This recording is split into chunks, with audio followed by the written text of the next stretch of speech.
मुश्किल ये है बात हो जाता है समझदार सभी पढ़ा के हाथ से सुन रहा है बिल्कुल नहीं है बहुत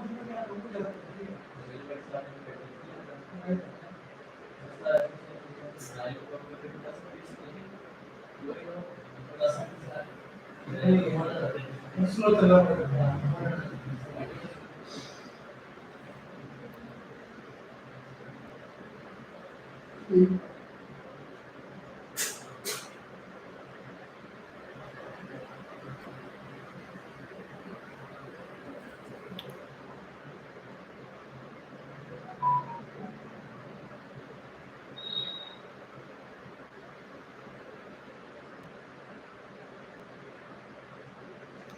हेलो फ्रेंड्स, सभी का स्वागत है नर्सिंग वाईफाई एजुकेटर पे।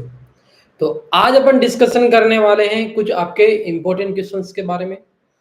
आपकी डेली रात को 10 बजे क्लास ये नॉर्मली कंडक्ट की जा रही है और रेगुलर ये 10 बजे आपकी रात को कंडक्ट की जाएगी, जिसके अंदर मोस्ट प्रीमियम क्वालिटी बेस्ड आपको कंटेंट प्रोवाइड करने का काम किया जाएगा। इसके अलावा जो भी चीज पढ़ाई जाएगी, बहुत सारे कंसेप्ट बहुत आपके लिए इजी वे में कर दी जाएगी, जो भी आपका स्टडी मटेरियल यहाँ पे प्रोवाइड किया जाएगा। तो फर्स्ट क्वेश्चन आपकी स्क्रीन के सामने आपको देखने को मिल रहा है, which are not a part.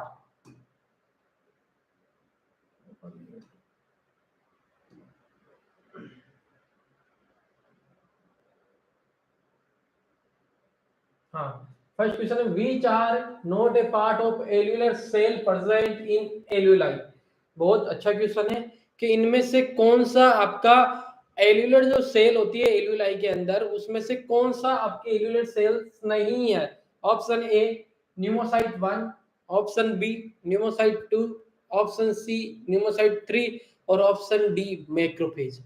इन चारों ऑप्शन में से आपको राइट आंसर चूज करना है कि इनमें से कौन सी आपकी नॉर्मली एल्यूलर सेल नहीं होती है एल्यूलाई के अंदर। ऑप्शन 4 है pneumocyte first, pneumocyte second, pneumocyte third या मैक्रोफेज।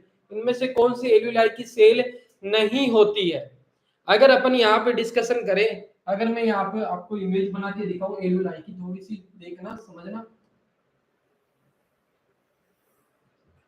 वैसे नॉर्मली जो होता है वो गुच्छे टाइप का आपको एल्यूलाई देखने को मिलता है। अंगूर के जो गुच्छे होते हैं ना उस टाइप का, उसका छोटा सा पार्ट अपन ने यहाँ पे बनाने का काम किया है, ठीक है ना। नॉर्मली रेस्पिरेटरी जोन का पार्ट है, एक तरह से किस जोन का पार्ट है ये, रेस्पिरेटरी जोन का पार्ट होता है। अब इसके अंदर अगर मैं बात करूं आपकी कि आपकी इसके अंदर 3 टाइप की सेल प्रेजेंट होती है। कितने टाइप की सेल प्रेजेंट होती है इसके अंदर? आपकी 3 टाइप की सेल प्रेजेंट होती है। अगर अपन बात करें आपकी कौन कौन सी, भाई आपकी alveolar cell 1, alveolar cell 2, alveolar cell 3, ये आपकी 3 टाइप की सेल इसके अंदर क्या होती है, प्रेजेंट होती है। एक तो ये हो गई आपकी, दूसरी आपकी जैसे ये आपकी सेल होगी एल्यूलर सेल 2 या 3 आप मान लो आपकी। इसके अलावा है एक मिनट, इसके अलावा आपकी हो गई एक सेल ये, ठीक है ना, ये वाली। इस प्रकार ये नॉर्मली प्रेजेंट होती है। कहां प्रेजेंट होती है भाई? आपके एल्यूलाई के अंदर प्रेजेंट रहती है। अब इसमें से कौन कौन सी सेल होती है वो मैं नाम लिख के बता देता हूं आपको। एल्यूलाई ये आपकी होगी एल्यूलर टाइप फर्स्ट। इसके अलावा अगर बात करेंगे ये वाली हो जाएगी आपकी एल्यूलर टाइप 2 और ये वाली हो जाएगी आपकी एल्यूलर टाइप 3। अगर अदर नाम जानना चाहते हैं कि एल्यूलर टाइप फर्स्ट का अदर नाम क्या है, दूसरा नाम क्या है, तो इसको बोलते हैं अपन न्यूमोसाइट। क्या बोलते हैं? न्यूमोसाइट टाइप फर्स्ट भी बोलते हैं। एल्यूलर टाइप 2 होता है उसको अपन बोलते हैं न्यूमोसाइट टाइप 2 भी बोलते हैं। इसके अलावा अगर बात करें एल्यूलर टाइप 3, इसको अपन बोलते हैं मैक्रोफेज। इसको अपन क्या बोलते हैं? मैक्रोफेज सेल बोलते हैं। क्या बोलते हैं? मैक्रोफेज सेल बोलते हैं। अगर इसका और अदर नाम, दूसरा नाम जानना चाहते हैं तो इसका नाम है भाई सेप्टल सेल। इसको सेप्टल सेल बोला गया है। इसको बोला गया सरफेक्टेंट। क्या भाई? सरफेक्टेंट इसको बोला गया है, इसको बोला गया है आपका नॉर्मली और डस्ट सेल। ठीक है ना, ये तीन टाइप की सेल प्रेजेंट होती है कहां पे भी, आपके एल्यूलाई के अंदर प्रेजेंट होती है।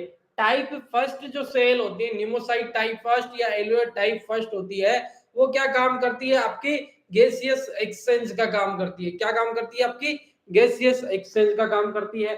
टाइप टू जो सेल होती है जिसको सरफेक्टेंट कहते हैं, ये क्या करती है, जो आपका एल्यूलाई है उसको कोलैप्स होने से बचाने का काम करती है। क्या करेगी, कोलैप्स होने बचाने का काम करेगी। अगर यहाँ पे काम लिखूं मैं अलग अलग सेल का, तो टाइप फर्स्ट सेल क्या करेगी, ये गैसियस एक्सचेंज का काम करेगी। टाइप टू क्या काम करेगी, ये क्या करेगी, इसको प्रिवेंट करेगी किस चीज से भी, कोलैप्स होने से। ये जो एल्यूलाई है नॉर्मली कोलैप्स ना हो जाए इसके लिए यहाँ पे सरफेक्टेंट प्रेजेंट होते हैं।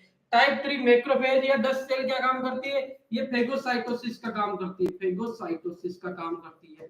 किसका काम करेगी, फेगोसाइटोसिस का नॉर्मली ये काम करती है। तो ये तीन टाइप की सेल यहाँ पे प्रेजेंट होती है। कौन कौन सी होगी वापिस से देखते हैं। तो pneumocyte type first yes present होती है, जिसको अपन एल्यूलर टाइप फर्स्ट या सिप्ता सेल बोलते हैं। न्यूमोसाइट टाइप सेकंड, हाँ ये भी प्रेजेंट होती है, जिसको एल्यूलर टाइप 2 या न्यूमोसाइट टाइप 2 या अपन क्या बोलते हैं, सरफेक्टेंट बोलते हैं।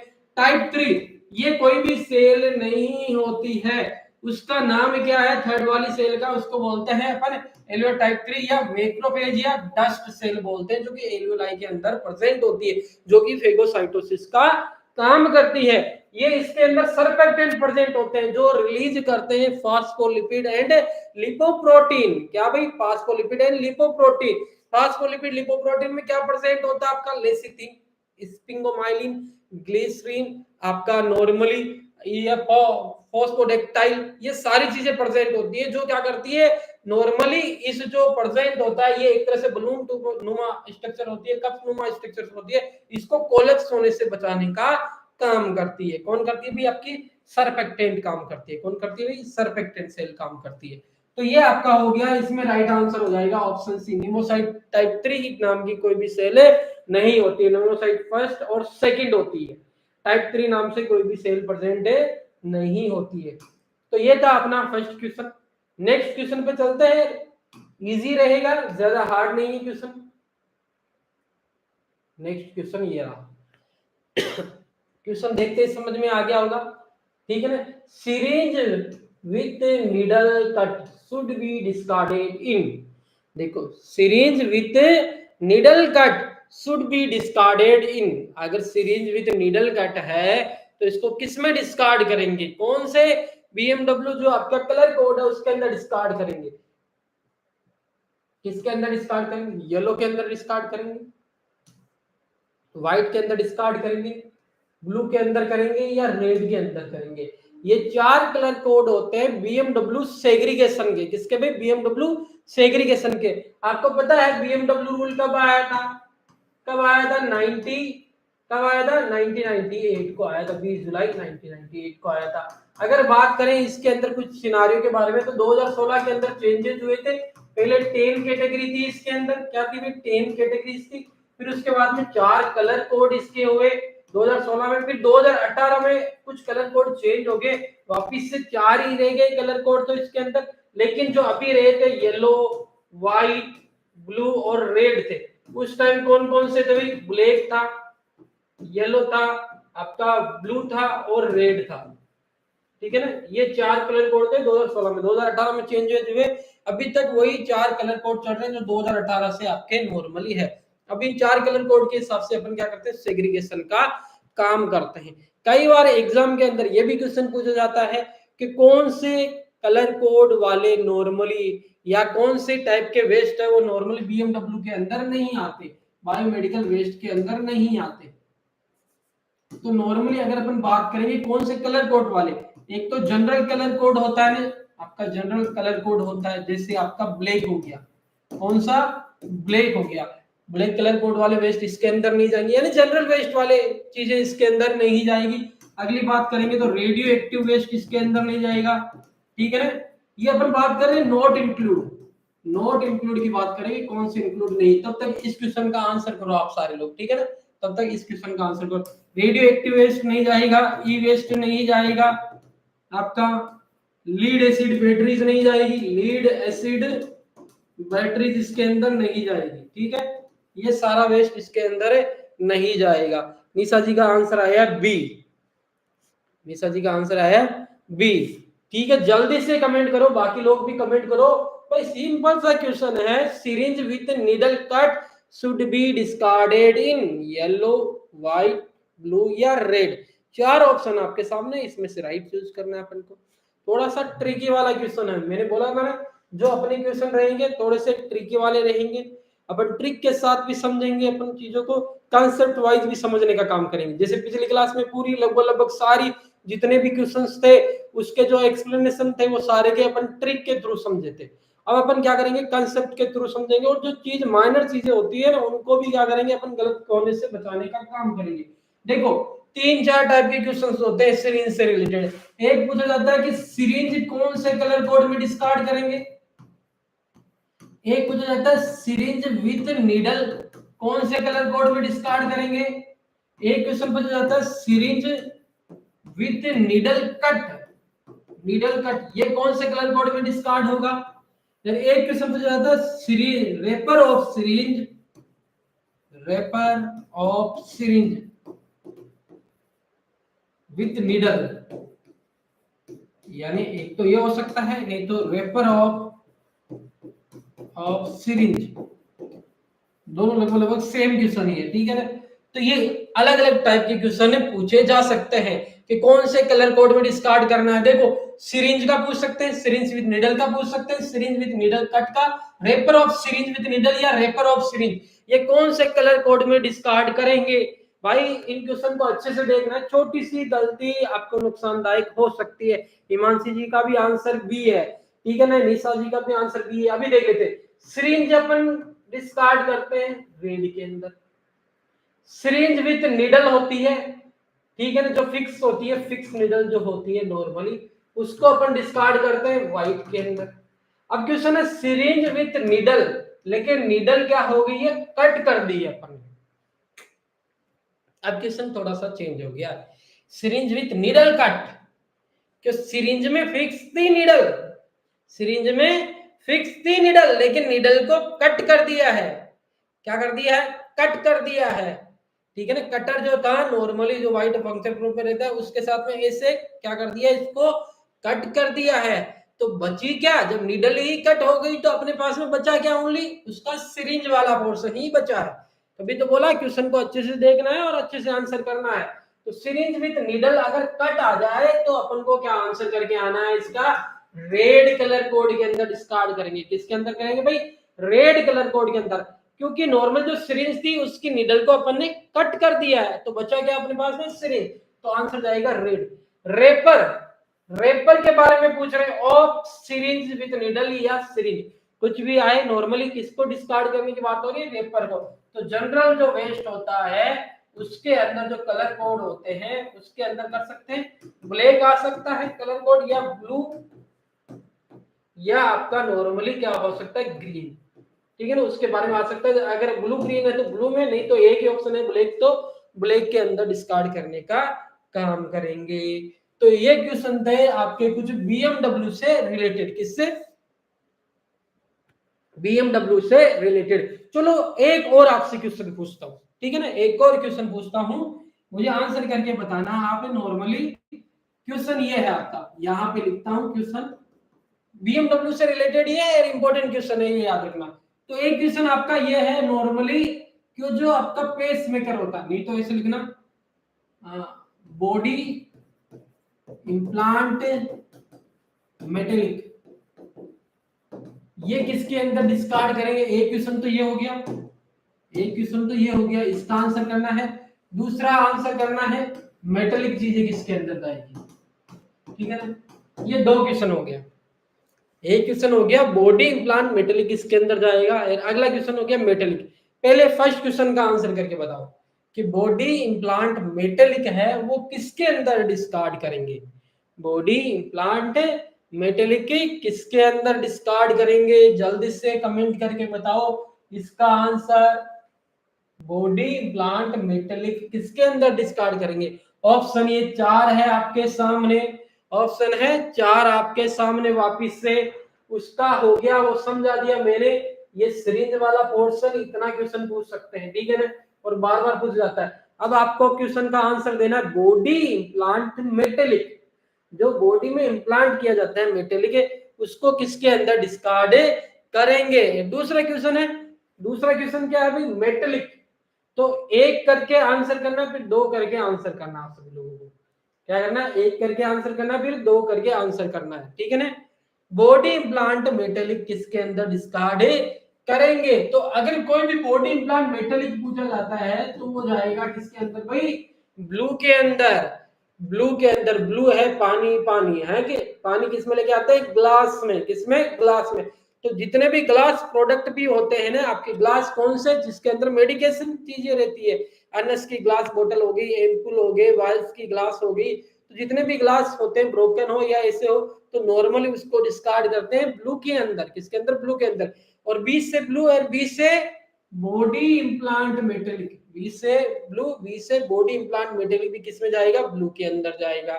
मेटेलिक शार्प वाली चीजें है, मेटल्स वाली चीजें पूछी जाती है, तो वो जाती है आपकी व्हाइट के अंदर। किसके अंदर जाती है, फिर व्हाइट के अंदर डिस्कार्ड करने का काम करते हैं। तो इतने सारे क्वेश्चंस सेकंड क्वेश्चंस में अपन ने देख लिए, जिसमें बहुत सारी चीजों को भी अपन ने समझ लिया। चलते हैं नेक्स्ट क्वेश्चन पे। हाँ, अच्छा क्वेश्चन है, बहुत ही अच्छा क्वेश्चन है। Which are not present in ORS content. इनमें से कौन सा ओआरएस के अंदर प्रेजेंट नहीं होता है। सोडियम नहीं होता, पोटेशियम नहीं होता, कैल्शियम नहीं होता, या आपका सिट्रेट नहीं होता। तो जल्दी से आंसर करके बताइए, ओआरएस में कौन सी चीजें प्रेजेंट नहीं होती है। जल्दी से कमेंट करके बताओ कि कौन सा इसमें राइट आंसर रहेगा। ठीक है, option C, option D, option C, option C. ठीक है, सभी का आंसर आने लग गया है कि कौन सी चीज प्रेजेंट नहीं होती है। चलो ठीक है, अब इसको याद रखने का तरीका भी देख लेते हैं। क्या याद रखना है आपको, क्या याद रखना है, सांप सीढ़ी। क्या याद रखना है, ओआरएस को याद रखने के लिए क्या याद रखना है भाई, सांप सीढ़ी याद रखनी। क्या याद रखनी है, सांप सीढ़ी। तो ये हो गया आपका नॉर्मली क्या क्या चीजें होगी कि सांप सीढ़ी से क्या क्या चीजें आपकी यहाँ पे इंक्लूड होने वाली है, वो सारी की सारी अपन यहाँ पे देखने वाले हैं। तो ये एस और ये क्या हो गया पी, ये आपका सी और ये क्या हो गया डी। तो सोडियम क्लोराइड क्या आ गया, एक तो आपका सोडियम क्लोराइड आ गया। अगर बात करेंगे तो दूसरा हो गया पोटेशियम, पोटेशियम क्लोराइड हो जाएगा। तीसरा हो जाएगा सिट्रेट, चौथा हो जाएगा डेक्सट्रोज। ठीक है ना, ये सारी चीजें क्या होती है, प्रेजेंट होती है। किसके अंदर प्रेजेंट होती है भाई, आपके ओआरएस कंटेन के अंदर। किसके अंदर प्रेजेंट होती है, ओआरएस कंटेन के अंदर प्रेजेंट होती है। कौन कौन सी भाई, सांप सीडी, एसपीसी, देखो एस पी और सी और डी। तो एस से सोडियम क्लोराइड, पी से पोटेशियम क्लोराइड, सी से सिट्रेट, डी से डेक्सट्रोज। तो ये सारी चीजें किसके अंदर प्रेजेंट होती है, ओआरएस के अंदर प्रेजेंट होती है। क्या होती है भाई, ओआरएस के अंदर प्रेजेंट होती है। तो इसमें सीधा सा देख लो भाई, कौन कौन सी भाई, सोडियम है क्या, सोडियम है। पोटेशियम है क्या, पोटेशियम है। कैल्शियम है क्या, कैल्शियम तो नहीं दिख रहा। और सिट्रेट है क्या, सिट्रेट है। तो नॉर्मल इसका राइट आंसर हो जाएगा ऑप्शन सी, क्योंकि कैल्शियम प्रेजेंट नहीं होता, बाकी सारी चीजें प्रेजेंट होती है। याद रखने का तरीका बता दिया, सांप सीढ़ी। क्या याद रखना भाई आपको, सांप सीढ़ी याद रखना। क्या याद रखना, सांप सीढ़ी याद रखना है। क्या याद रखना, ओनली सांप सीढ़ी। अगर ऑस्मोलरिटी की बात करें, उसको याद रखने का तरीका कि ओआरएस ऑस्मोलरिटी कितनी होती है, तो उसका भी तरीका है सांप सीडी। क्या याद रखना है, उसमें भी सांप सीडी अपन को याद रखना है। बस बीच के अंदर याद रखना है, एक पॉइंट याद रखना है जिसको बोलते हैं अपन सी। ठीक है ना, सांप, सांप सी से सीडी, सांप सी से सीडी अपन को याद रखना, सांप सी से सीडी याद रखना है। तो एच फॉर सोडियम हो गया, बताइए सभी को। पी फॉर पोटेशियम हो गया, सी फॉर क्लोराइड हो गया, सी फॉर सिट्रेट हो गया, और डी फॉर डेक्सट्रोज हो गया, डी फॉर डेक्सट्रोज हो गया। याद में याद रहेगा 75 75 10 20 और 65 245। कितनी हो जाएगी? 245 क्या हो जाएगी? ऑस्मोलरिटी हो जाएगी। कैसे भाई? 75 75 10 20 65, ऊपर वाला 75 नीचे वाला 75, बीच में 10 20 और 65। याद रखना सांप से सीडी 75 75 10 20 65, 75 75 10 20 65। और इसका नाम याद रखने के लिए इसमें भी सांप सीडी, उसमें सांप से सीडी, यहाँ सांप CD, sodium chloride potassium chloride citrate और डेक्सट्रोज, यानी ओआरएस चीजों को याद रखने का ये एक तरह से अपना ट्रिक हो गया, जिससे अपन इसको याद रख सकते हैं। नेक्स्ट चलते हैं, अगले क्वेश्चन पे चलते हैं।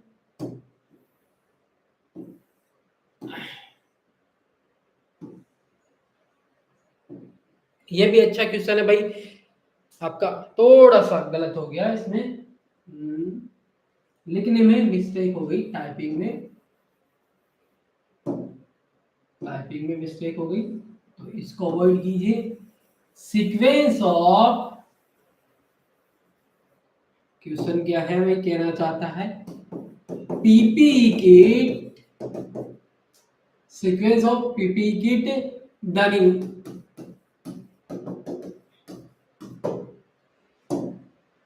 पीपी किट पहनने का तरीका, ठीक है ना, बताना है। डनिंग, दो चीजें होती है, एक होती है डनिंग होती है, दूसरा होता है डोपिंग। एक क्या होती है? डनिंग होती है, दूसरा क्या होता है भाई आपका? डोपिंग। डनिंग, डनिंग यानी हाउ टू वियर, डोपिंग यानी हाउ टू रिमूव, कैसे वियर करना और कैसे रिमूव करना है, कौन कौन से स्टेप से अपन पीपी किट को वियर करेंगे, कौन कौन से स्टेप से उसको रिमूव करने का काम करेंगे। देखो बहुत अच्छी तरीके से समझाऊंगा इसको, एक बार अगर यहाँ समझ गए ना, ट्रिक्स बताऊंगा, एक आसान सा तरीका बताऊंगा पीपी किट को कैसे वियर किया जाता है। अगर ये समझ गए कभी नहीं भूलोगे, कभी भी नहीं भूलोगे। मैं बता रहा हूं पीपी किट वियर करने का तरीका और डोपिंग, डनिंग और डोपिंग एक बार बताऊंगा यहाँ पे, नॉर्मली कभी भी नहीं भूलोगे पीपी किट किस प्रकार वियर किया जाता है। आसान सी ट्रिक बताऊंगा। ये जो चार चीजें होती है पीपी किट में, जो कि WHO की गाइडलाइन के अंदर है, ministry of health family welfare की गाइडलाइन के अंदर है, ठीक है ना। इस पीपी किट की एक आसान सी ट्रिक होगी जिसको आप कभी भी नहीं भूलने वाले, ठीक है ना। देखो जो आपकी पीपी किट होती है उसके अंदर चार चीजें आती है, गाउन आता है, ग्लव्स आता है, मास्क आता है और गॉगल्स आता है। पहले तो सभी इसका आंसर करके बताओ, फिर वो आसान सी ट्रिक बताऊंगा जिससे आप कभी भी नहीं भूलने वाले। पहले सारे लोग इसका क्या करके आप बताओ, आंसर करके बताओ कि क्या इसका राइट आंसर है, ठीक है ना। गॉगल्स है, गॉगल मतलब गॉगल ग्लव्स गाउन मास्क होगा, गाउन गॉगल मास्क ग्लव्स होगा, गाउन मास्क गॉगल्स ग्लव्स होगा, या गाउन ग्लव्स मास्क गॉगल्स होगा। क्या राइट आंसर इसका रहने वाला, पहले तो कमेंट करके बताओ सारे लोग। डी आया है, बी आया है आंसर, ठीक है, और बाकी लोग भी कमेंट करो जल्दी से। फिर देखो बहुत इजी वे में आपको बताऊंगा मैं, ठीक है ना, कभी भी नहीं भूलने वाले, ऐसी तरीका है ये, ठीक है ना, पीपी की डनिंग का और डोपिंग का, ठीक है। जो आंसर आने थे वो आगे, चलो कोई बात नहीं। देखो अब कैसे वियर किया जाता है डनिंग के अंदर। देखो पहले अपन को बताओ कि क्या क्या चीजें होती है पीपी किट में। पीपी किट में क्या होती है? ग्लव्स होता है, ग्लव्स होता है, गाउन होता है, मास्क होता है और गॉगल्स होता है। गॉगल्स आ जाएगा या फेस शील्ड आ जाएगा, ये चार चीजें होती है, ठीक है ना। ऑप्शन बी भी आया, ऑप्शन सी भी आया।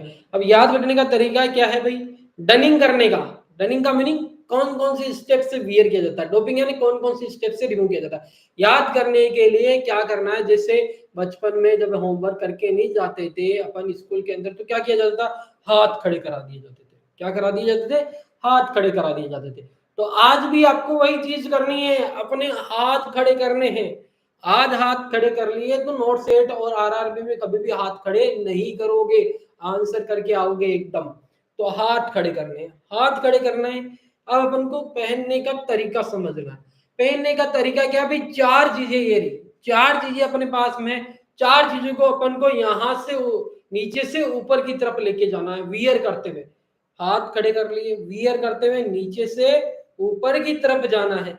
तो अगर अपने पास में चार चीजें, तो जब मैं वियर कर रहा हूं तो सबसे पहले क्या वियर करूंगा, ये वाले एरिया में क्या वियर करूंगा, चार चीजों में से क्या ग्लव्स आएंगे इस वाले एरिया में, नहीं। क्या मास्क पहनूंगा, क्या गॉगल्स पहनूंगा, नहीं। क्या आएगा, गाउन। यानी सबसे पहले क्या वियर करूंगा, मैं गाउन वियर करने का काम करूंगा। अगर हाथ खड़े हैं, मन में ये ट्रिक सोचना है, ठीक है ना। ऐसा नहीं कि एग्जामिनर के सामने जब जाओ तो ऐसे खड़े होके कि सर ने बताया तो ऐसे कर ले, नहीं। मन में सोचना, हाथ खड़े कर लिए, 1 2, ऊपर की तरफ जाना है, यहां से ऊपर की तरफ जाना है, 1 2 3, देन लास्ट में आ जाएगा 4। ग्लव्स, यानी हाथ ऊपर है ना, दिखाई नहीं दे रहा ना, यहाँ से थोड़ा सा नीचे हो जाऊंगा तो दिखाई देगा ये ग्लव्स। 1 2 3 और 4। वियर करने का तरीका, यहां से ऊपर की तरफ जाना है। पीपी किट डनिंग का ये तरीका है। तरीका मतलब ऐसे हाथ खड़े करके पीपी किट वियर नहीं किया जाता। ये ट्रिक है जिससे अपन सीक्वेंस याद रख सकते हैं कि किस प्रकार वियर किया जाता है। क्या है भाई ट्रिक, 1 2 3 4, यानी गाउन, मास्क, गोगल और ग्लव्स। गाउन, मास्क, गोगल और ग्लव्स। अब रिमूव करने के लिए जस्ट उल्टा चलना है। रिमूव करने के लिए क्या करना है, जस्ट उल्टा चलना है। एक मिनट पे, हाँ, रिमूव करने के लिए जस्ट उल्टा चलना है। जैसे वियर किए थे 1 2 3 4, गाउन, मास्क, गोगल और फेस शील्ड, मतलब फेस शील्ड क्या, ग्लव्स। गाउन, मास्क, गोगल और आपका ग्लव्स था। अब उल्टा चलना है। उल्टे चलते टाइम एक चीज याद रखना, जब भी डोपिंग करते हैं, जो भी चीज वियर की है, तो सबसे लास्ट में क्या रिमूव होगा, लास्ट में रिमूव होगा मास्क। लास्ट में क्या रिमूव होगा, मास्क होगा। तो अपन ने जिस प्रकार वियर किया था, देखो याद है, ट्रिक याद है, ठीक है ना, ट्रिक से भूलोगे नहीं कभी भी। ये इस प्रकार याद रखना, 1 2 3 4, डनिंग करने का तरीका, गाउन, मास्क, गोगल और ग्लव्स, ये वियर करने का तरीका। अब जस्ट उल्टा चलना है, ऊपर से नीचे की तरफ जाना है, ऊपर से नीचे की तरफ जाना है। बस मास्क को सबसे लास्ट में रिमूव करना है, मास्क को सबसे लास्ट में रिमूव करना है। तो ऊपर से नीचे की तरफ जाऊंगा मैं, जैसे वियर किया था 1 2 3 4, इस प्रकार वियर किया था। गाउन, मास्क, गोगल और ग्लव्स को वियर किया था। यह आसान सा तरीका हो गया अपना याद करने का। तो रिमूव करते टाइम बस जस्ट उल्टा चलना है। उल्टा चलते टाइम याद रखना है, मास्क सबसे लास्ट में रिमूव होगा। तो ऊपर से चलूंगा तो सबसे पहले क्या रिमूव करूंगा भाई, मैं ग्लव्स रिमूव करूंगा। फिर अपन गोगल्स को, मास्क को आगे नहीं रिमूव कर सकता क्योंकि लास्ट में करना है। फिर अपन को गाउन और सबसे लास्ट में मास्क को रिमूव करूंगा, क्योंकि डोपिंग करते टाइम मास्क सबसे लास्ट में रिमूव होगा, बाकी उल्टा ही चलना है। सीधा कैसे भाई, डनिंग कैसे कर रहे थे, ऐसे 1 2 3 और ऊपर हाथ क्या था भाई, ऊपर था, हाथ किया था ना अपन ने, ये तरीका था याद करने का, 1 2 3 और 4। तो नॉर्मली गाउन, गाउन के बाद में क्या आ गया था, मास्क, गोगल और लास्ट में ग्लव्स। रिमूव करते टाइम जस्ट अपोजिट चलना है, अपोजिट डायरेक्शन के अंदर चलना है। अपोजिट डायरेक्शन में सबसे पहले क्या रिमूव करेंगे, ग्लव्स, फिर अपना गोगल। अब मास्क नहीं कर सकते क्योंकि मास्क लास्ट में आएगा, तो फिर इसके बाद में गाउन और लास्ट में मास्क आ जाएगा। तो ये आसान सा तरीका है पीपी किट सीक्वेंस याद रखने का। क्या भाई, पीपी किट सीक्वेंस याद रखने का। हाँ, सही बताया हिमांशी जी ने कि ये सही है, ठीक है ना, नॉर्मली। तो ये अपना डोपिंग का, डनिंग का तरीका हो गया। बस क्या करना है, हाथ को ऊपर रखना है। इसी प्रकार पीपी किट के अंदर दो चीजें होती है, एक गाउन वाला पीपी किट होता है, एक कवरऑल वाला पीपी किट होता है। कवरऑल का भी आसान सा तरीका है, लेकिन यहाँ नहीं समझेंगे। मेन बैच को परचेज करना रहेगा, ठीक है ना। उस चीज को समझने के लिए क्या करना रहेगा, उसका भी आसान तरीका हाथ सामने करना है। यहाँ इधर कर रहे थे, उसमें इधर करेंगे। तो कवरऑल और गाउन दो अलग अलग टाइप के पीपी किट है, जिसमें अगर पीपी किट पूछ लिया तो गाउन वाला ही सीक्वेंस हमेशा करके आना। आपको क्या करके आना है, गाउन वाली ही सीक्वेंस हमेशा करके आना है, क्योंकि यही WHO की गाइडलाइन है, यही ministry of health family welfare की गाइडलाइन है, यही सेंट्रल गवर्नमेंट हॉस्पिटल की गाइडलाइन है और यही दिल्ली एम्स की गाइडलाइन है। ठीक है ना, जिसके अंदर 4 चीजें दे रखी होती है। और जो पीपी किट होता है, PP kit plus hand washing step, इनमें से कंफर्म नोट सेट एग्जाम में एक क्वेश्चन आता है। क्या भाई, कंफर्म नोट सेट एग्जाम में एक क्वेश्चन आता है। सीक्वेंस को याद रखने का तरीका 1 2 3 4, रिमूव करते टाइम जस्ट अपोजिट 1 2 3, मास्क सबसे लास्ट, फोर्थ। इतना इजी तरीका है, इससे ज्यादा इजी तरीका नहीं, कोई भी नहीं बता सकता आपको, ठीक है ना। इससे ज्यादा इजी तरीका कोई भी नहीं बता सकता पीपी किट को याद रखने का। ये चीज याद रखना, ठीक है। तो बहुत हो गया यार, अब कभी भी नहीं भूलोगे, आपने ये चीज समझ ली। अब ये पीपी किट डनिंग और डोपिंग आप कभी भी नहीं भूलने वाले, ठीक है। तो ये हो गया अपना। इसमें अगर मैं बात करूं, अरे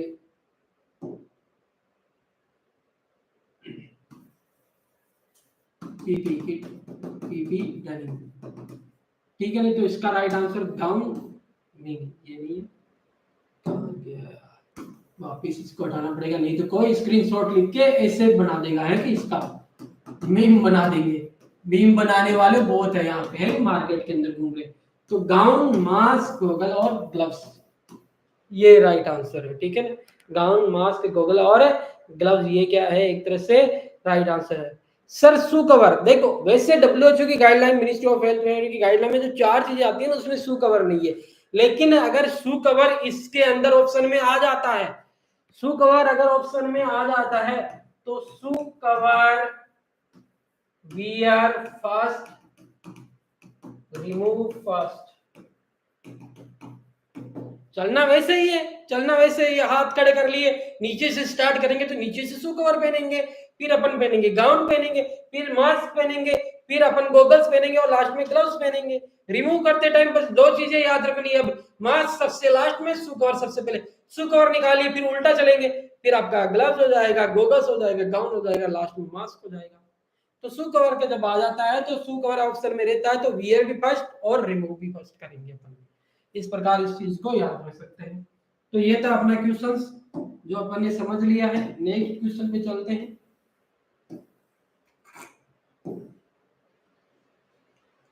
अगला क्वेश्चन जो कुछ टाइम बाद में अपकमिंग एग्जाम के अंदर देखने को मिलेगा, ये वो क्वेश्चन है जो अपकमिंग एग्जाम के अंदर देखने को मिलेगा आपको।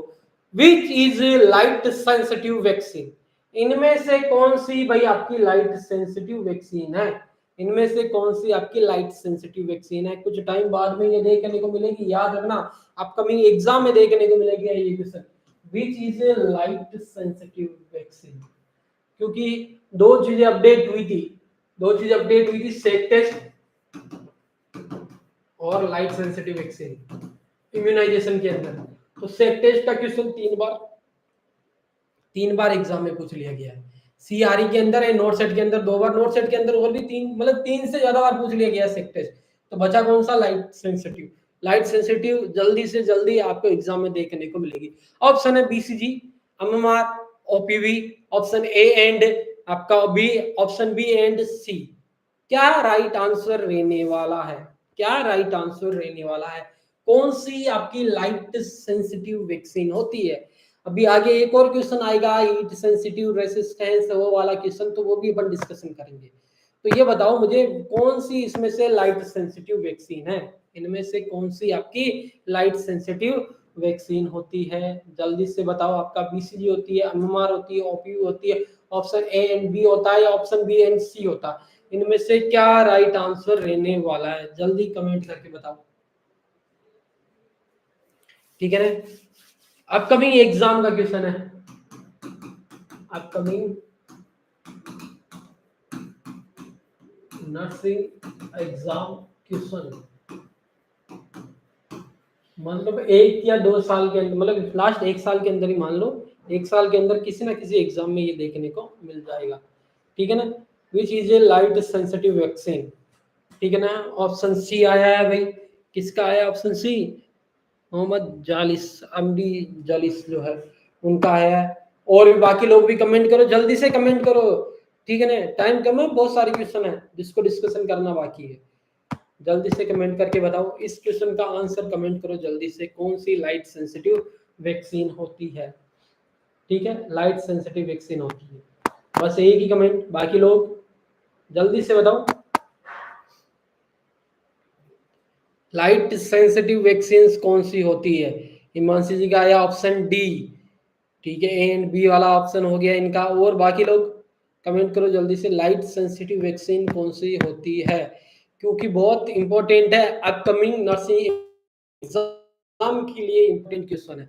ठीक है, ऑप्शन ई, बी एंड सी आया आंसर। ठीक है, यानी आंसर आने लगे सी डी बी ई। चलो ठीक है, light sensitive vaccine, light sensitive vaccine के अंदर आता है आपका एक तो बीसीजी, एक एमएमआर और एक जे। ये क्या होती है? आपकी लाइट सेंसिटिव वैक्सीन होती है। याद रखने का तरीका क्या है? वैसे एमएमआर ऐसे भी लिख सकते हैं, बीमार जी। क्या याद रखना है भाई? लाइट सेंसिटिव, अरे लाइट सेंसिटिव वैक्सीन को याद रखने का तरीका क्या है? बीमार जी। क्या भाई? बीमार जी। बीमार जी अगर रहेगा तो अपन लाइट सेंसिटिव वैक्सीन याद रखेंगे। ठीक है, हाँ, मीजल्स और बीसीजी सही है, एकदम करेक्ट है। मीजल्स बीसीजी होता है, साथ में जेई और येलो फीवर ये वाली भी हो सकती है लाइट सेंसिटिव वैक्सीन। अगर इनमें से सेलेक्ट करना है तो इनमें से ये दो रहेगी मेनली, बाकी ये तीनों भी क्या है? लाइट सेंसिटिव वैक्सीन है। ठीक है ना? याद करने का तरीका क्या है लाइट सेंसिटिव वैक्सीन को? बीमार जी, बी, बी फॉर क्या हो जाएगा? बीसीजी, नीचे लिख देता हूं, बीसीजी। हम फॉर हो जाएगा मीजल्स, मेनली मीजल्स। आर फॉर हो जाएगा रूबेला, रूबेला। तो मिक्स वाली वैक्सीन हो सकती है। ठीक है ना? और जे से, जी एंड जे, जैसे जाते हैं आंसर लाइट। ये क्या होती है? आपकी लाइट सेंसिटिव वैक्सीन होती है। तो बी एंड सी ऑप्शन तो नहीं जाएगा भाई किसी का भी। नो, नॉर्मली अगर बीसीजी एमएमआर की बात करूंगा तो बीसीजी और एमएमआर यानी A plus B, A and B, ये राइट आंसर है। याद रखने का तरीका भी बता दिया। बीमार, बीसीजी और मीजल्स रूबेला के लिए आइस पैक के होल में रखते हैं। बीसीजी और मीजल्स रूबेला के लिए आइस पैक के हाल में रखते, समझा नहीं मैं क्वेश्चन से क्या कहना चाहते हो? होल में रखते हैं क्या बीसीजी? ये जो लाइट सेंसिटिव वैक्सीन होती है वो डार्क वायल के अंदर आती है, डार्क वायल या नॉर्मली किसी डार्क क्लॉथ के अंदर लपटी हुई आती है, ताकि ये लाइट के कांटेक्ट में ना आए और उससे ये इसकी पोटेंसी खराब ना हो। ठीक है ना? ये चीज होती है। राधे श्याम जी थोड़ा सा लिख के बता दो मुझे, मेरे समझ में नहीं आया आप क्या कह रहे हो। ठीक है ना? क्वेश्चन समझ में आया नहीं, आप क्या कहना चाहते हो? During vaccination site, during vaccination measles measures के लिए पेग के होल में रखते हैं। समझा नहीं। देखो यार, सारी जितनी भी वैक्सीन होती है ना, अगर अपन मैं बात करूं तो नॉर्मली एक वैक्सीन कैरियर बॉक्स होता है, जो आपको जो पोलियो पिलाने जाते हैं तो एक बॉक्स लेके जाते हो, वैक्सीन कैरियर या डे कैरियर उसको बोलते हैं। ठीक है ना? जिसके अंदर 2 आइस पैक हो सकते हैं या नॉर्मली आपके 4 आइस पैक हो सकते हैं। वैक्सीन कैरियर होता है, डे कैरियर होता है। ठीक है ना? इनमें 2 या 4 आइस पैक होता है और इसके यहाँ पे रखी जाती है वैक्सीन। सिंपल सी बात है। नहीं तो क्या होता है, अगर एक आइस पैक की बात करेंगे तो एक आइस पैक में नॉर्मली 2 स्पेस होते हैं जहां पे 2 वैक्सीन रख सकते हैं अपन। ठीक है ना? इस प्रकार भी होती है, कोई सी भी वैक्सीन रख सकते हैं, ऐसा कुछ भी नहीं है कि वही रखेंगे इनमें तो। ठीक है ना? बाकी जो रूल होता है कोल्ड चेन सिस्टम का, जो रूल होता है उसके तहत अगर अपन बात करेंगे तो 2 कंपार्टमेंट होते हैं, एक फ्रीजर कंपार्टमेंट होता है, एक कोल्ड पार्ट होता है। फ्रीजर कंपार्टमेंट में अपन ओपीवी वैक्सीन प्लस अपन मीजल्स वैक्सीन रखते हैं। कोल्ड कंपार्टमेंट में जितनी बच गई है वैक्सीन वो सारी की सारी इसमें आएगी। कुछ वैक्सीन जैसे विटामिन ए आपकी नॉर्मली इसके अंदर नहीं आएगी कोल्ड चेन सिस्टम में, कहां पे आएगी? रूम टेम्परेचर पे, रूम टेम्परेचर पे अपन रखते हैं। तो ये सिंपल सा, बाकी पता नहीं आप क्या कहना चाहते हैं, बाकी ये सिनेरियो है। बाकी कोई सी भी वैक्सीन इनमें रखी जा सकती है, दोनों के अंदर ऐसा कुछ नहीं है, क्योंकि इन दोनों का जो टेम्परेचर होता है +2 से +8 डिग्री होता है। कितना होता है? +2 से +8 डिग्री होता है। तो कोई सी भी वैक्सीन अपने यहाँ पे रख सकते हैं। सर उसमें जो आइस पैक निकलता है उसमें 2 होल होते हैं, उसमें रखते हैं, बाकी वैक्सीन आइस पैक के ऊपर रखते हैं ना? नहीं नहीं, ऐसा कुछ भी नहीं, कोई सी भी रख सकते हैं। ऐसा कोई रूल नहीं है कि वो उसके हॉल के अंदर वही वैक्सीन रखेंगे बाकी नहीं रखेंगे। हॉल के अंदर इसलिए रखी जाती है, बस ये है कि नॉर्मली, क्योंकि जब अपन लेके जाते हैं तो हॉल में अगर रख देंगे तो लाइट के कांटेक्ट में कम आएगी, लाइट के कांटेक्ट में कम आएगी, तो इसलिए मैं भी रख सकते हैं। बाकी ऐसा कुछ नहीं है। अगर आपके पास में आइस पैक है उसके अंदर रख दिया तो वो पैक्ड रहेगा, पैक्ड रहेगा तो लाइट के कांटेक्ट में नहीं आएगा। चलो ये अच्छा क्वेश्चन है, चलो इसका आंसर देगा उसको एक टेस्ट सीरीज। हिमांशी जी ने 2 बार दिया, मैंने कहा इनको कमेंट करके हमारे नर्सिंग वाईफाई पे मैसेज कर देना। अभी तक मैसेज नहीं किया, इनको 2 टेस्ट सीरीज फ्री मिल चुकी है, 2 क्वेश्चन अच्छे आंसर देने के कारण। अब नॉर्मली जो भी इसका सही आंसर देगा उसको एक टेस्ट सीरीज, एक बल्क वाली नहीं कि नोट सेट वाली 50 वाली टेस्ट सीरीज फ्री नहीं, ओनली एक टेस्ट सीरीज फ्री दी जाएगी। और डेली डेली क्लासेज होगी, जितनी ज्यादा इकट्ठी टेस्ट सीरीज कर लोगे उतना बेनिफिट है आपके लिए, ठीक है ना। तो एक टेस्ट सीरीज फ्री दी जाएगी, जो भी इसका करेक्ट आंसर देगा, ठीक है ना, जो भी करेक्ट आंसर देगा उसको एक टेस्ट सीरीज फ्री दी जाएगी। देखो क्वेश्चन में सब कुछ लिख रखा है, what is the routine temperature of polio vaccine, -15 degree Celsius, -20 degree Celsius और +2 से +8 डिग्री, या नन ऑफ द अबव, पूरा क्वेश्चन में दे रखा है, ठीक है ना। आने लग गए कविता जी ऑप्शन सी, जालिस जी मोहम्मद अमडी जो है उनका बी, हिमांशी जी का बी, अब पलटना नहीं है आंसर से, ठीक है ना। नॉर्मली राधे श्याम जी का सर रूटीन, वो तो बता दिया नहीं, क्वेश्चन में साफ मेंशन है, ऐसा क्या कर रहे हो आप सारे लोग हैं। कल्पना जी ऑप्शन बी, निशा जी ऑप्शन बी, जो भी राइट आंसर देगा ना उसको एक टेस्ट सीरीज फ्री है यहाँ पे, ठीक है ना। अब जल्दी से बताओ भाई, रूटीन +2 से 8 स्टोरेज, राधे श्याम जी चलो इन्होंने भी आंसर किया है, चलो ठीक है। अब आपके ऑप्शन लेना बंद कर रहे हैं, टेस्ट सीरीज का मौका चला गया है।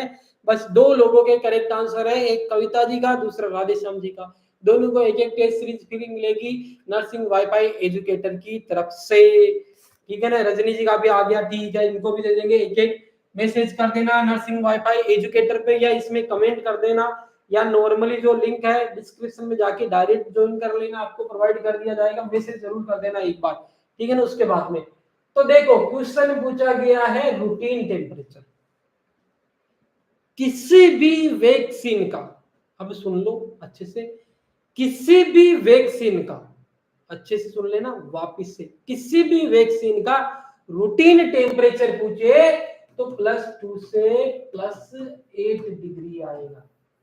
कितना आएगा, कोई सी भी वैक्सीन हो, कहीं से भी लेके आए, कहीं से भी लेके आए, कोई सी भी वैक्सीन हो, रूटीन टेम्परेचर +2 से +8 डिग्री जाएगा। चाहे आपकी ओपीवी वैक्सीन हो, चाहे आपकी मीजल्स हो, चाहे बीसीजी हो, चाहे येलो फीवर या जापानी एन्सेफेलाइटिस, कोई फर्क नहीं पड़ेगा। रूटीन टेम्परेचर किसी भी वैक्सीन का पूछे +2 से +8 डिग्री जाएगा। क्या जाएगा, +2 से +8 डिग्री जाएगा। 3 जनों के राइट आंसर है, तीनों को एक एक टेस्ट सीरीज फ्री मिलेगी इस राइट आंसर के लिए। देखो नॉर्मली अगर क्वेश्चन में पूछा गया है पोलियो वैक्सीन, ठीक है ना, उसका टेम्परेचर है, इसमें स्पेसिफिक पूछ ले कि ओपीवी वैक्सीन का टेम्परेचर, या पूछ ले storage temperature of OPV vaccine, या क्वेश्चन पूछ ले routine temperature of OPV vaccine, ये 3 तरीके से आ सकता है क्वेश्चन। चौथा तरीका और बता देता हूं कि जिससे क्वेश्चन आ सकता है, आप वैक्सीनेशन साइट पे हो, वैक्सीनेशन साइट पे हो, ठीक है ना, वैक्सीनेशन साइट पे हो, पोलियो में आपकी ड्यूटी लगी है, यार आप किसी विलेज के अंदर गए हो, आपने एक बूथ बनाया है वहां पे, या आप होम टू होम जा रहे हो, तो इसमें जब आप प्रोवाइड कर रहे हो वैक्सीन का टेम्परेचर कितना होना चाहिए, ये क्वेश्चन। तो ये 4 तरीके हैं, इसके अलावा कोई सा भी तरीके से क्वेश्चन नहीं आएगा। डायरेक्ट टेम्परेचर पूछेगा, स्टोरेज टेम्परेचर पूछेगा, रूटीन टेम्परेचर पूछेगा, या वैक्सीनेशन साइट पे हो, वैक्सीन देने ही वाले हो तो उस दौरान टेम्परेचर बताओ। तो अगर आपसे पोलियो वैक्सीन का टेम्परेचर पूछे ओपीवी का तो -20 डिग्री, अगर बात करें -15 टू -25 डिग्री ये जा सकता है। स्टोरेज टेम्परेचर पूछे तो भी -20 डिग्री करके आओ, वही -15 से -25 करके आ जाए। लेकिन जब एक बात आ जाए किस चीज की, इस चीज की रूटीन टेम्परेचर की आ जाए, तो कोई सी भी वैक्सीन हो रूटीन टेम्परेचर +2 से +8 डिग्री रहने वाला है, +2 से +8 डिग्री रहने वाला है। देखो पोलियो वैक्सीन टेम्परेचर ओपीवी का -20 डिग्री, ऐसा क्वेश्चन आए। स्टोरेज टेम्परेचर पूछे तो भी -20 डिग्री करके आओ, लेकिन अगर क्वेश्चन में रूटीन टेम्परेचर दे रखा है तो +2 से +8 डिग्री करके आना है। या आप किसी गांव में बूथ पे हो, या आप नॉर्मली होम टू होम जा रहे हो किसी के पास में वैक्सीनेशन प्रोवाइड करने, तब भी उसका टेम्परेचर +2 से +8 डिग्री रहेगा, ओपीवी वैक्सीन ही क्यों ना हो।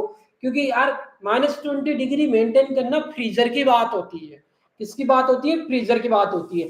रूटीन टेम्परेचर का मीनिंग हो गया वैक्सीन प्रोवाइड करने वाले हैं, तो आप क्या फ्रीज अपने कंधे पे लेके जाते हो कहीं पे होम टू होम पोलियो पिलाने के लिए, घर घर जाके पोलियो पिलाने के लिए? ऐसा तो थोड़ी है कि अपने कंधे पे ले लिया और चल बड़े कि भाई हम पोलियो पिलाएंगे, फ्रीजर ले लिया, पास में आपने कुछ इन्वर्टर लगा लिया, ठीक है ना? ऐसा थोड़ी सिनारी होगा, नहीं होगा। तो रूटीन टेम्परेचर वैक्सीनेशन साइट पे, विलेज बूथ पे, होम पे, होम टू होम जा रहे हो, इन सारी कंडीशन में +2 से +8 डिग्री आएगा। और ये इंपॉर्टेंट क्वेश्चन है, रूटीन टेम्परेचर, ठीक है ना? ये रूटीन टेम्परेचर याद रखना। स्टोरेज टेम्परेचर ये डायरेक्ट पूछे तो -20, रूटीन पूछे तो +2 से +8 डिग्री करके आना है। क्लियर हुआ सभी को? ठीक है ना? आई थिंक क्लियर हो गया होगा सभी को। यार इसका राइट आंसर +2 से +8 डिग्री रहने वाला है। तो इस टाइप के ट्रिकी थोड़े क्वेश्चंस होते हैं, समझने की बात होती है, समझना होता है चीजों को, अच्छे से स्टडी करनी होती है, तभी जाके क्या होता है, सिलेक्शन होता है। ऐसे नहीं हवाबाजी में सिलेक्शन नहीं होता कि हम ये कर देंगे, हम वो कर देंगे, हम ऐसे पढ़ाते हैं, हम वैसे पढ़ाते हैं। एक बार क्लासेस देखो, कहीं पे भी अगर आपको ज्वाइन करना है, क्लासेस ज्वाइन करनी है, कोचिंग ज्वाइन करनी है, उनकी डेमो क्लासेस देखो, उनको बोलो कि 10 से 15 दिन क्या हमें प्रोवाइड कर सकते हो नॉर्मल क्लासेस डेमो बैच के अंदर। फिर 10 से 15 दिन उनको पढ़ के देखो कि समझ में आ रहा है नहीं आ रहा, सारे टीचर सही से पढ़ा रहे हैं नहीं पढ़ा रहे हैं। तो नॉर्मली ऐसा सिनारियो होगा तब आपका सिलेक्शन में भी हो सकता है, अच्छा पढ़ाएंगे तो वहीं पे रुक जाना नॉर्मली। और ये सिनारियो होता है नर्सिंग वाईफाई एजुकेटर पे। डेमो क्लास स्टार्ट होगी जल्दी 5 दिसंबर से। 5 दिसंबर से नया बैच स्टार्ट है, 2, 3, 4 दिसंबर को डेमो क्लासेस स्टार्ट है। 10 से 15 दिन आराम से पढ़ के देखो, समझ में नहीं आए तो डेमो क्लास के जो 49 रुपीज है वो भी आपको वापस से प्रोवाइड कर दिए जाएंगे। कितने? Only 49 rupees demo batch registration, ठीक है ना? डेमो बैच रजिस्ट्रेशन अभी क्वेश्चन बाकी है, ठीक है ना? अभी क्वेश्चन बाकी ज्यादा नहीं है, 49। इसके अलावा डेमो बैच रजिस्ट्रेशन है, प्राइस है ये वाली। फुल बैच की प्राइस है 6 मंथ लाइव क्लासेज होगी, जिसमें आपको वीकली, मंथली और बैच कंप्लीट होने के बाद में 30 test series free of cost provide की जाएगी। स्टार्टिंग 50 स्टूडेंट के लिए ऑफर है, 50 स्टूडेंट के लिए ऑफर है 500 रुपए एक्स्ट्रा ऑफ, ठीक है ना? ये प्रोवाइड किया जाएगा, ठीक है ना? आराम से 10-15 दिन भी पढ़ के देख सकते हो, ठीक है ना? कोई दिक्कत की बात नहीं, आराम से पढ़ो, समझ में आए तो फिर बैच ज्वाइन करना, नहीं आए तो कोई बात नहीं, ठीक है ना? ऐसा सिनारियो नहीं, 10-15 दिन का मौका दिया जा रहा है, ऐसा नहीं कि 3 दिन पढ़ो और बैच ज्वाइन कर लो, नहीं, 10-15 दिन आराम से पढ़ो, फिर आराम से आप कर सकते हो, ठीक है? तो ये क्वेश्चन था, वो जो क्वेश्चन था वो कर लिया। अब नेक्स्ट क्वेश्चन है आपका स्क्रीन के सामने, इसका आंसर करके बताओ। इसका आंसर किया है क्या? चलो ठीक है। Which live vaccine can be provided in the pregnancy condition? MMR, वेरिसिला, yellow fever या ओपीवी? इनमें से कौन सी आपकी वैक्सीन प्रेगनेंसी की कंडीशन में प्रोवाइड की जा सकती है? लाइव वैक्सीन कौन सी भाई? लाइव वैक्सीन, ठीक है ना? ये वाला। इसी में सेकंड क्वेश्चन पूछता एमएमआर, वेरिसिला, येलो फीवर और ओपीवी। ये तो सभी का राइट आंसर, इसमें ऊपर नहीं रखा था, ठीक है ना? मैंने भाविका जी का भी, रजनी जी का भी, हिमांशु जी का, सभी का राइट आंसर क्या भाई? Yellow fever. येलो फीवर एकमात्र वैकेंसी, मतलब वैकेंसी क्या है, वैक्सीन है, लाइव वैक्सीन है, जो कि प्रेगनेंसी कंडीशन में प्रोवाइड की जा सकती है। लेकिन करना ही है ये जरूरी नहीं है, करना ही है ये जरूरी नहीं है। जब फीमेल किसी ऐसी कंट्री में ट्रेवल करे जहां पे येलो फीवर की कंडीशन के केसेस देखने को मिले, तो वहां पे अपन क्या कर सकते हैं? येलो फीवर वैक्सीन प्रोवाइड कर सकते हैं। बाकी लाइव वैक्सीन यहाँ पे कॉन्ट्रा इंडिकेट रहने वाली, क्या रहने वाली? कॉन्ट्रा इंडिकेटेड रहने वाली। क्यों रहने वाली? क्योंकि प्रेगनेंसी कंडीशन क्या होती है? इम्यूनोसप्रेसिव कंडीशन होती है, इम्यूनिटी थोड़ी सी सप्रेस वाली कंडीशन होती है। इस दौरान नॉर्मली क्या होती है, अगर लाइव वैक्सीन प्रोवाइड कर दी, इसको छोड़ के लाइव वैक्सीन प्रोवाइड कर दी, तो वो जो वीक वैक्सीन है वो भी क्या कर देगी? डिजीज करने का काम कर सकती है। अगर मैं आपसे यहाँ पे क्वेश्चन पूछता, ये ऑप्शन में नहीं होता, छोड़ो, ये ऑप्शन नहीं होता, विच मींस ऑप्शन ये वाला रहता, ठीक है? टेटनस। चलो क्वेश्चन को चेंज कर दिया है थोड़ा सा। विच vaccine can be provided in the pregnancy condition? Option 4-5 दे दिए अपन ने, एमएमआर, वेरिसिला, येलो फीवर, ओपीवी और टेटनस। ये सारे अपन ने क्या दे दिए? ऑप्शन दे दिए। अब इसका राइट आंसर करके बताओ जल्दी से। अब कमेंट में आ जाने चाहिए, धड़ाधड़ आंसर आ जाने चाहिए सभी लोगों के, ठीक है, रजनी जी का ई, कविता जी का ई, राधेश्याम जी का ई, ठीक है ना। हाँ, एक ई ऑप्शन दे दिया तो सारे लोगों ने ई ऑप्शन करना स्टार्ट कर दिया। चलो ठीक है भाई, हाँ एकदम करेक्ट है भाई। देखो लाइव वैक्सीन में येलो फीवर वैक्सीन प्रोवाइड की जा सकती है, लेकिन लाइव से पहले अपन को किल्ड या टॉक्साइड वैक्सीन यूज करना है। टेटनस आपकी टॉक्साइड वैक्सीन, और ये प्रोवाइड की ही जाती है। कब की जाती है? As soon as possible, as soon as possible provide करने का काम किया जाता है। चलो ये अपना एक क्वेश्चन और हो गया। आगे चलते हैं नेक्स्ट क्वेश्चन पे।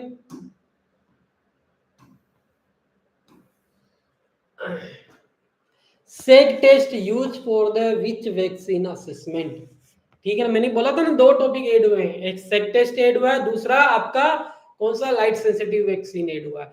तो आपका सेग टेस्ट के बारे में 3 से 4 बार ये क्वेश्चन वेरी वेरी इंपॉर्टेंट है रिसेंटली एग्जामों के लिए, क्योंकि इस क्वेश्चन के बारे में लगभग 3 से 4 बार एग्जाम में पूछ लिया गया है। 3 से 4 बार एग्जाम में क्वेश्चन पूछ लिया गया दिल्ली एम्स के थ्रू जो एग्जाम हुए, जिसमें से नोट सेट एग्जाम की बात हो रही है और दूसरा सीआरई कॉमन रिक्रूटमेंट एग्जाम है, इनके अंदर ये पूछा गया 3 से 4 बार क्वेश्चन आया। बाकी की तो बात ही नहीं हो रही, बाकी की तो बात ही नहीं हो रही। जिस बार डीएसएसबी इनकी तो बात ही नहीं कर रही, इनमें भी पूछा गया ये। तो जल्दी से आंसर करके बता दीजिए, कमेंट आ जाने चाहिए, धड़ाधड़ आ जाने चाहिए। Shake test use for the which vaccine assessment, freezer sensitive, heat sensitive, heat resistance या फ्रीजर रेसिस्टेंस। जल्दी से बताओ, जल्दी से बताओ। सेक टेस्ट डीपीटी, डीपीटी, अच्छा डीपीटी तो ऑप्शन में नहीं है भाई, ऑप्शन में वही करके आना है कि ऐसे अलग से ऑप्शन नहीं करके आना। ऐसे नहीं कि 4 गोले दे रखे हैं अब बैठे हो कि 5वीं गोला बना के मैं तो जाऊंगा ऑप्शन लिख के, नहीं ऐसे नहीं करना, ठीक है। Freezer sensitive, heat sensitive, freezer मतलब हीट रेजिस्टेंस और फ्रीजर रेजिस्टेंस। जल्दी बताओ, जल्दी बताओ, जल्दी। बाकी लोग भी कमेंट करके बताओ। राधेश्याम जी ने डी बताया है, डीपीटी बताया लेकिन डी बताया, ठीक है। इन्होंने एमडी ने डी बताया है, हिमांशी जी ने ए बताया है। चलो जल्दी जल्दी जल्दी, ठीक है ना, टाइम अप होने वाला है, जल्दी से बताओ।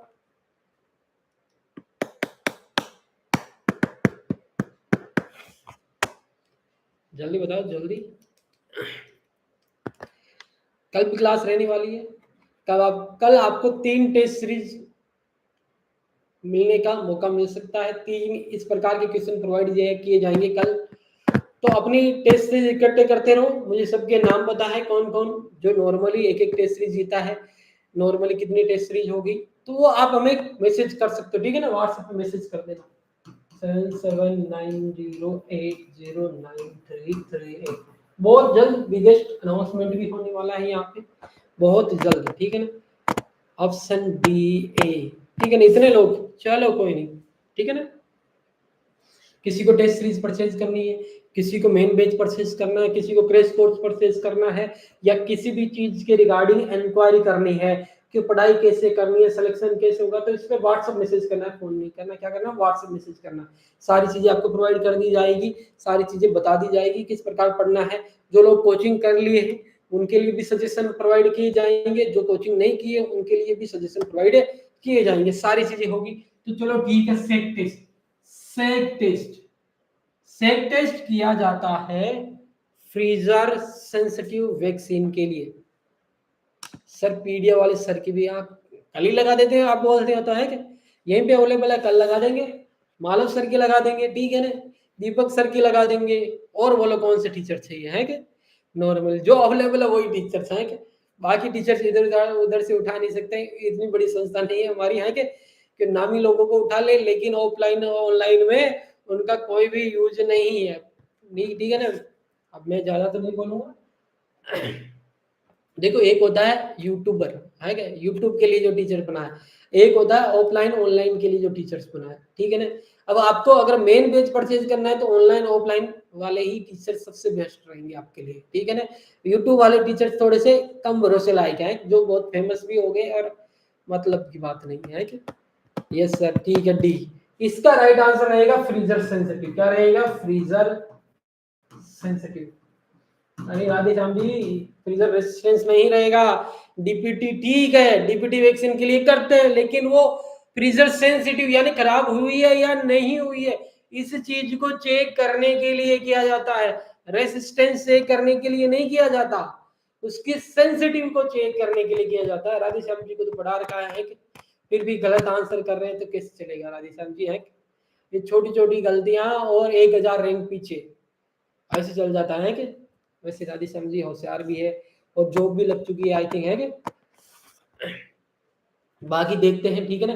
तो नॉर्मली ये आपका फ्रीजर सेंसिटिव वैक्सीन के लिए किया जाता है, ठीक है ना। ये क्वेश्चन, अब ये 4 क्वेश्चन में कुछ चीजें बता देता हूं मैं नॉर्मली आपको। फ्रीजर सेंसिटिव वैक्सीन कौन सी होती है, हीट सेंसिटिव वैक्सीन कौन सी है, हीट रेजिस्टेंस कौन सी है, और फ्रीजर रेजिस्टेंस कौन सी है। मोस्ट कॉमन की बात होगी, किसकी बात होगी, मोस्ट कॉमन की बात होगी। यहाँ पे मोस्ट कॉमन की बात करता हूं तो freezer sensitive, most common freezer sensitive, जो फ्रिज में जाते ही मे भी खराब हो जाती है, इसी वैक्सीन का नाम बताओ। Hepatitis B. Heat sensitive, heat में जाते ही खराब हो जाती है, ओपीवी। यानी खराब होने का मीनिंग पोटेंशियल लूज हो जाती है अगर काफी टाइम तक हीट के अंदर रही तो। Heat resistance, hepatitis B. Freezer resistance, OPV, ठीक है ना। ये मोस्ट कॉमन हो गए, चारों का स्क्रीनशॉट भी ले लेना, इंपॉर्टेंट है एग्जाम की दृष्टि से, बहुत ज्यादा इंपॉर्टेंट है, ठीक है ना। तो ये आज का अपना क्वेश्चन सेंसर शायद कंप्लीट हो गया, मैं देख लेता हूँ एक बार, ठीक है ना, एक बार देख लेता हूँ क्वेश्चन सेंसर, ठीक है ये कंप्लीट हो गया। अनाउंसमेंट वही थी जो डेली करते हैं अपन नॉर्मली। 5 दिसंबर को नया बैच स्टार्ट हो रहा है, डेमो क्लासेस 2 एंड 3 एंड 4 तारीख को है। 10 दिन तक भी आप क्लासेस देख सकते हो। डेमो बैच के अंदर क्लासेस आपको ऑनलाइन वाली लाइव क्लासेस प्रोवाइड की जाएगी 10 से 15 दिन तक। अगर समझ में आने लगे 15 दिन में, अगर नहीं समझ में आए तो मेन बैच परचेज नहीं करना है, समझ में आ जाए तो परचेज कर लेना है। स्टार्टिंग 50 स्टूडेंट के लिए ऑफर है, 6 महीने ये लाइव क्लासेस चलने वाली है आपकी। और ये मेनली आपकी जो क्लासेस रहेगी ये नोट सेट आरआरबी एग्जाम के लिए रहने वाली है, जो अपकमिंग एग्जाम होने वाला है उनके रिगार्डिंग देखते हुए ये क्लासेस है। 6 महीने का ये आपका रेगुलर कोर्स होने वाला है, जिसके अंदर आपको वीकली, मंथली और बैच कंप्लीट होने के बाद में 30 टेस्ट सीरीज प्रोवाइड की जाएगी। तो ये सिनारियो है। और किसी पर्सन को कुछ भी डाउट हो, कुछ भी क्वेश्चन हो तो वो पूछ सकते हैं आज के सेशन के अंदर जो अपन ने पढ़ाया है, बाकी डिटेल बता सकते हो। इसके अलावा एक और काम कर सकते हो, इस वीडियो को शेयर कर सकते हो अपने दोस्तों के साथ में, जो भी तैयारी कर रहा है या करना चाहता है तो इस वीडियो को उनके साथ में शेयर कर सकते हो। इसी प्रकार का premium quality based content provide किया जाएगा, बहुत इजी तरीका बनाया जाएगा हर एक चीज का कि किस प्रकार अपन इजी वे में पढ़ सकते हैं। और इसके अलावा बहुत प्रीमियम एंड कंसेप्ट लेवल वाली चीजें भी यहाँ पे पढ़ाई जाएगी, तो सारी चीजें यहाँ पे आपकी कवर कराई जाएगी। थैंक यू, ठीक है, वेलकम सभी को। कुछ डाउट है तो आप पूछ सकते हो, बाकी क्लासेस अपन आज एंड करते हैं और कल वापस से रात 10 बजे वापस मिलते हैं इसी प्रकार अपन। ओके, तो आज के लिए इतना ही।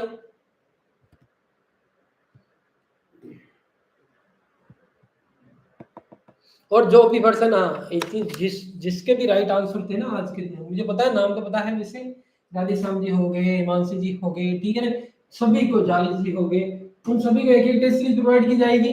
प्रोवाइड करने के लिए फ्री टेस्ट सीरीज है, 7790809338 पे मैसेज कर देना, ठीक है ना। 1 महीने में जितनी भी टेस्ट सीरीज होगी फिर आपको प्रोवाइड कर दी जाएगी। यानी कल की जब भी मेरी क्लास होगी तो आपको ये नॉर्मल फ्री टेस्ट सीरीज आपको जीतने का मौका मिलेगा, ठीक है ना। नॉर्मल जितने क्वेश्चंस मैं बताऊंगा कि इसके अंदर 3 प्रीमियम टाइप या 4 और ज्यादा हाईली लेवल वाले या ट्रिकी टाइप के क्वेश्चंस है, इसका राइट आंसर करेगा उनको फ्री टेस्ट सीरीज प्रोवाइड की जाएगी।